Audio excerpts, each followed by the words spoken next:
Dilansir dari demokrasi.id, pemerintahan Joko Widodo atau Jokowi tertipu smelter nikel Cina karena pemurniannya menghasilkan barang setengah jadi dan belum siap pakai. Ternyata mayoritas produk puluhan smelter Cina di Indonesia hanyalah hasil pemurnian yang menghasilkan barang setengah jadi.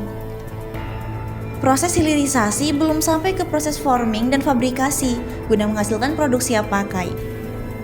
Kata Direktur Eksekutif Indonesia Resources Study atau IRESS, Maurwan Batubara kepada redaksi Suara Nasional pada Kamis 16 Desember 2021. Hal ini terjadi karena di satu sisi komitmen pemerintah rendah, dan di sisi lain karena dominannya peran Cina dan investor Cina yang menentukan level hilirisasi yang dapat diraih Indonesia. Ungkapnya, kata Marwan, Cina mendikte Indonesia sesuai target produk akhir yang diinginkan, teknologi dan pasar yang dia kuasai, serta dana yang dimiliki.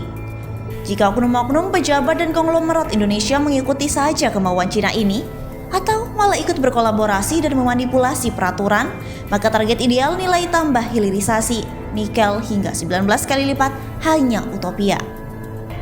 Karena itu, nilai tambahan atau pengganda yang diperoleh Indonesia hanyalah sekitar 3 hingga 4 kali saja, bukan 10 kali lipat seperti diumbar oleh Presiden Jokowi.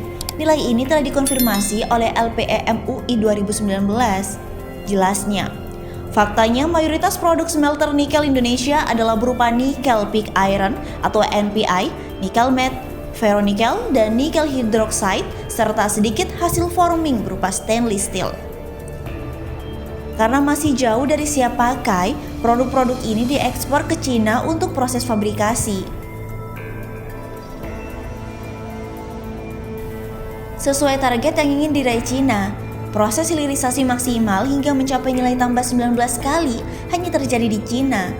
Hasil produksi hilirisasi di Cina ini menyebar ke seluruh dunia, termasuk diimpor kembali ke Indonesia sebagai bahan jadi.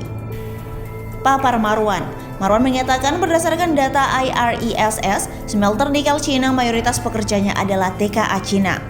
Misalnya, Virtue Dragon Nickel Industry memperkerjakan ribuan TKA Cina yang latar pendidikannya hanyalah SD 8%, SMP 39%, dan SMA 44%. Sedangkan smelter Obsidian Stainless Steel atau OSS juga mempekerjakan ribuan TKA Cina berijazah SD 23%, SMP 31%, dan SMA 25%. Hanya 1 dari 608 orang, sekitar 0,1% TKA di VDNI ini, dan 23 dari 1167 orang TKA di OSS yang memiliki pengalaman di atas 5 tahun sesuai peraturan pemerintah.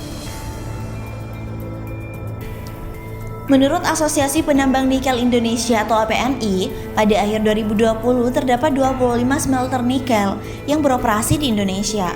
Mayoritas pemilik smelter adalah investor Cina dan sebagian kecil berkolaborasi dengan konglomerat dan pengusaha lokal. Adapun buruh yang dipekerjakan pada mayoritas smelter tersebut adalah sama seperti yang terjadi pada VDNI dan OSS, yakni mayoritas pekerja adalah TKA Cina dan kualifikasi pendidikannya pun rendah. Pungkasnya,